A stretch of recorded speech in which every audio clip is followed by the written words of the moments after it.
So I'm Corin Kempster, and we're standing in the gallery at Parsons in New York. And I'm one half of the architecture firm Corin Kempster and Julia Jamrozik.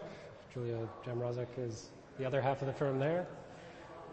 Our work is receiving the Young Architecture League Prize, which we couldn't be happier about. That's fantastic for us. So, as part of the prompt, you were asked to address the theme of objectivity within the context of architecture, but beyond that, there were pretty much no rules and boundaries.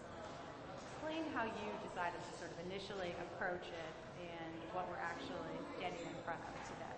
Okay. The realized version. Sure. So, the call was very useful for us, I think, because it forced us to kind of frame our work and sort of pause. We've had our office for 3 years now, and this was a really good moment for us to step back, look at what we've done, why we've done it, and sort of project into the future then with a little more clarity about how to move forward and what do we want to continue doing. And I think it was particularly helpful because our work is across a pretty wide range of scales and mediums. So we used the call for objective to try to think about our work and how it could respond to the theme, but in doing that, it made us kind of filter for ourselves what our work was and what were the commonalities, and sort of out of all that, I think we came to the realization that from the architectural tradition that we've been trained in, we approach everything very rationally, always with kind of objectives that I would expect any probably young architect would bring to the table. That you'd be looking at social responsibility, you'd be looking at environmental stewardship, you'd be looking at function and usability of the things that you're creating, with a focus on the user. All of these things that we're trained at and we take very seriously.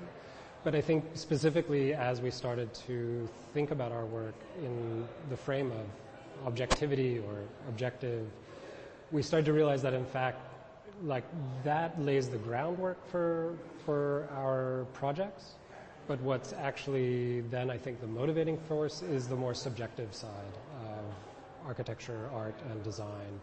And so for us, that means the memories that our work can create for the people that inhabit it, or the social interactions that might come about as a result of people interacting with our work that maybe otherwise might not have happened. They speak to somebody that they might otherwise not have spoken to, and so that subjective nature really came out for us as the thing that's driving our work. But that was really a result of trying to think and kind of agonize, honestly, over how our work fit into the theme. And that was tremendously productive for us. And I remember at the end of a long weekend of arguing about this stuff, we realized that actually when we sent everything off, even if we don't get the prize, it was a really, really good exercise for us.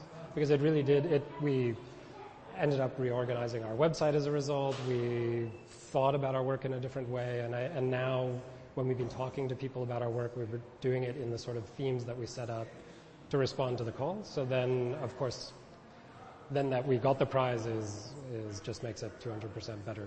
Absolutely. Really, really well said, too. Thank you. So you come up with this idea, and you kind of understand architecture's place within this context. But what makes you choose to go such an analog approach? Because I think that's so cool and such like a touch point that I think when everyone comes to visit, they're going to be totally inspired by this, the innate reason you want to like touch and feel and play and take home. Again, build memories through that interaction. Where did that come from? And that's great. Yeah, exactly. So we distilled our work down to 3 themes. One is domestic narratives, the other is expanded preservation, and the third one is social infrastructure, something we're calling social infrastructure. And what we wanted to do, what we sort of set a challenge for ourselves, is how could we create a social infrastructure, like take this opportunity that we've been invited to make an installation in a gallery, could we make a social infrastructure